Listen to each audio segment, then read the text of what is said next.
Hellboy အပိုင်းငါအမှောင်ဣမူလအရင်မြို့ထက်ကတိုက်ပွဲပြီးနောက်တွေ့ခဲ့တဲ့တင်ကေတာကို BPRD မှာစုံစမ်းကြည့်ကြတယ်။ Professor Broom ကဒီဟာတွေကတနေရာတဲ့ကိုညွန်ပြနေတယ်။ရှေးဟောင်းမီးအောက်ဖျားကြောင်းတစ်ခုလို့ပြောတယ်။ Hellboy နဲ့အဖွဲ့သားတွေအဲ့ဒီနေရာကိုချက်ချင်းထွက်သွားကြတယ်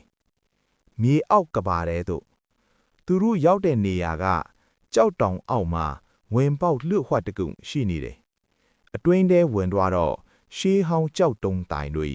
မိဟိုးရောက်အလင်းတွေနဲ့မကောင်းတဲ့စွမ်းအင်ကိုခံစားရတယ်။အလဲဘဟိုးမှာအရန်ကြီးတဲ့စက်ဝိုင်းတကားတစ်ခုရှိနေတယ်။ရန်သူဤစီမံချက်တကားရှိမှာ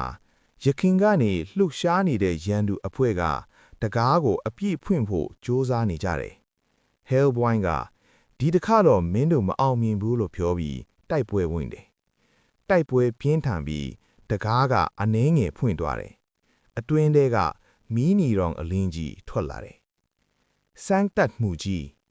အလင်းကြောင့် Hellboy ကိုခေါ်နေသလိုခံစားရတယ်။သူ့ရဲ့မူလကဘာကိုပြန်လာဖို့လှုံ့ဆော်နေသလိုပဲ။ဒါပေမဲ့သူကမိတ်ဆွေတွေနဲ့လူသားတွေကိုစဉ်းစားပြီးတကားကိုပြန်ပိတ်ဖို့ရွေးချယ်တယ်။